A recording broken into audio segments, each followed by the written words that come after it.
Assalamualaikum warahmatullahi wabarakatuh. Di sini kami dari kelompok 3 yang akan mempresentasikan mengenai hasil analisis kami yang berjudul Kemampuan AI dalam mendeteksi red flag pada laporan keuangan. Studi kasus pada PT Indofarma atau INAF pada tahun 2022.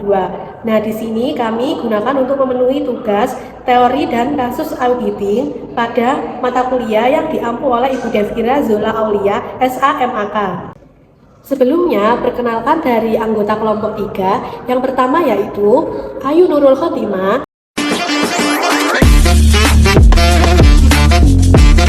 Dan yang kedua, Vanessa Elvira Rosa.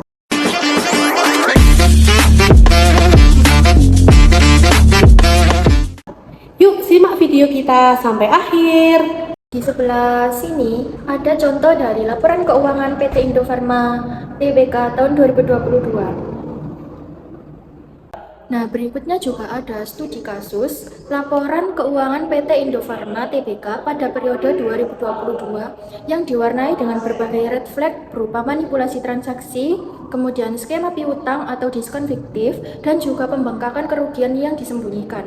Kemudian penyimpangan ini itu diduga merugikan negara sebesar 428,46 miliar dan melibatkan pemalsuan laporan untuk menutupi kinerja perusahaan yang anjlok. Dapat dilihat dari laporan keuangan PT Indofarma Tbk atau INAF tahun 2022 yang tadi, bahwa AI itu dapat menganalisis tren laporan posisi keuangan. Yang pertama yaitu ada kas dan setara kas pada periode 2021 sampai 2022 yang trennya itu 29,2%, di mana likuiditas ini menurun dan kas semakin terbatas. Kemudian yang kedua yaitu ada total piutang usaha tahun 2021 dan 2022 yang trennya itu 54,4% dengan arti penurunan sangat besar. Yang perlu ditelusuri apakah penghapusan piutang, penagihan atau reklasifikasi. Kemudian yang ketiga ada persediaan. Nah, ini itu trennya 26,9%, yang artinya persediaan turun dan dapat disebabkan oleh penjualan atau penurunan nilai persediaan. Kemudian yang keempat, pajak dibayar di muka, yang trennya itu sebesar 67,5%, dengan penurunan secara signifikan. Perlu ditelusuri penyebabnya. Selanjutnya yang kelima yaitu total aset lancar.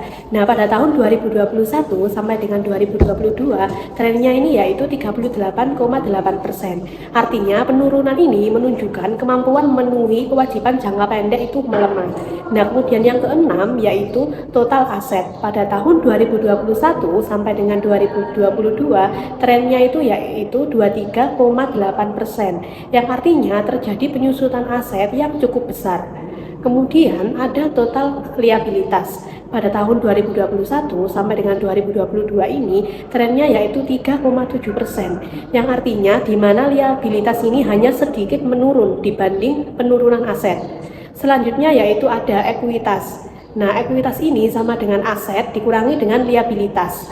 Pada tahun 2021 sampai dengan 2022 trennya itu yaitu 83%, yang artinya penurunan ekuitas sangat drastis dan akibatnya kerugian perusahaan. Selanjutnya yaitu ada hasil analisis red flag laporan keuangan PT Indofarma Tbk tahun 2022 berdasarkan AI.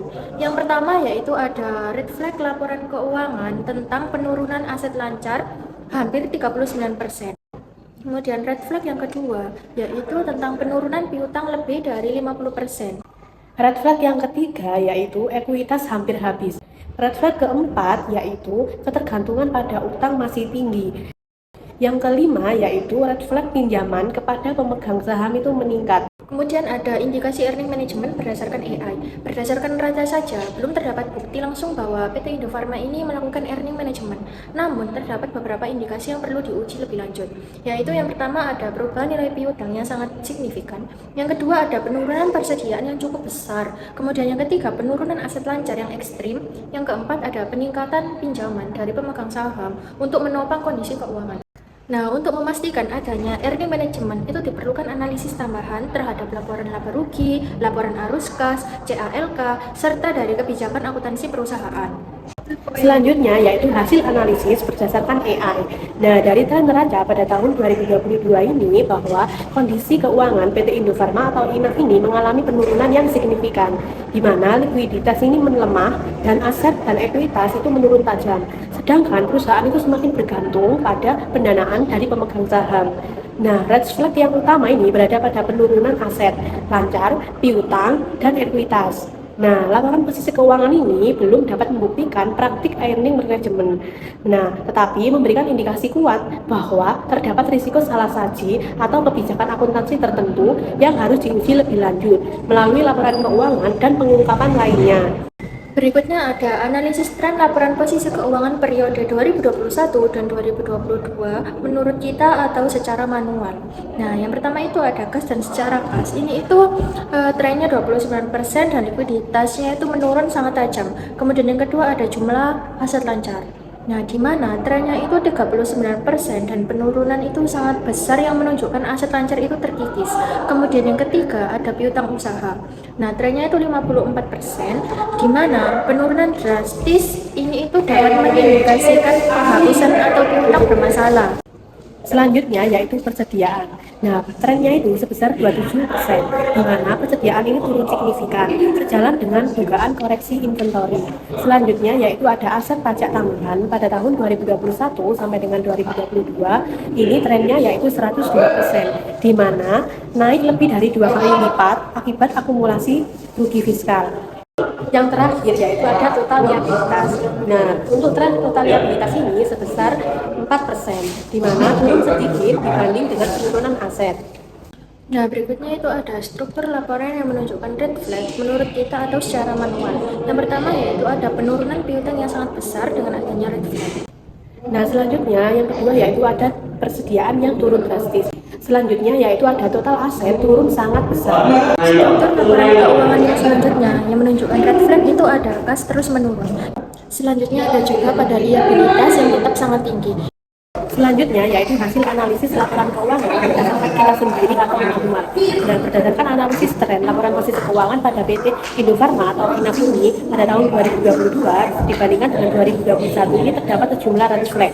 Nah, berupa penurunan signifikan pada kas, piutang usaha, persediaan, aset lancar, dan total aset. Nah, sementara untuk liabilitas ini tetap tinggi. Nah, pola tersebut menunjukkan kondisi keuangan yang memburuk dan menunjukkan indikasi adanya penyesuaian atas aset yang sebelumnya dicatat tidak mencerminkan kondisi ekonomi sebenarnya.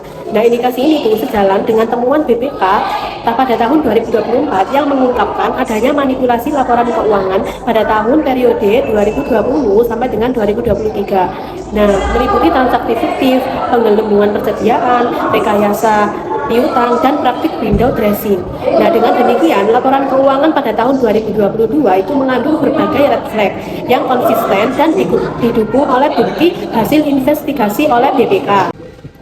Selanjutnya yaitu hasil kesimpulan akhir semua analisis berdasarkan AI dan menurut kita sendiri atau manual. Nah, berdasarkan analisis tren laporan keuangan PT Indofarma Tbk pada tahun 2022 ini dan didukung oleh laporan hasil pemeriksaan LHP investigatif BPK tahun 2024 dapat disimpulkan bahwa perusahaan itu terbukti melakukan manipulasi laporan keuangan pada periode 2020 sampai dengan 2023. Nah, melalui transaksi fiktif, penggelembungan persediaan, piutang yang tidak didukung transaksi real, praktik window dressing, serta penyembunyian kerugian yang mengakibatkan potensi kerugian negara sekitar 371,8 miliar. Nah, kondisi tersebut itu tercermin pada laporan keuangan 2020 melalui penurunan signifikan kas, piutang, persediaan, dan juga total aset, disertai dengan tingginya liabilitas yang menunjukkan tekanan keuangan serius, hingga perusahaan mengalami kesulitan likuiditas dan berdampak pada keterlambatan pembayaran gaji karyawan. Oleh karena itu, red flag yang muncul pada laporan keuangan tidak lagi hanya berupa dugaan, melainkan sejalan dengan hasil investigasi resmi BPK yang membuktikan adanya manipulasi. Sementara itu, analisis menurut AI itu hanya berpedoman pada angka-angka laporan keuangan tanpa mempertimbangkan hasil investigatif BPK. Nah, hasil ini itu cenderung menyimpulkan bahwa temuan tersebut itu masih terdapat sebatas indikasi atau prediksi earning management, sehingga belum berani menyatakan bahwa manipulasi tersebut itu benar-benar terjadi. Nah, dengan demikian, untuk analisis yang didukung oleh bukti investigatif resmi memberikan kesimpulan bahwa kesimpulan tersebut itu lebih kuat dan valid dibandingkan analisis yang hanya mengandalkan pembacaan tren laporan keuangan.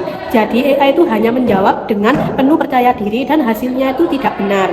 Nah, itu saja yang dapat kelompok kami sampaikan. Terima kasih sudah menonton video ini sampai akhir. Sekian dan terima kasih. Bye-bye.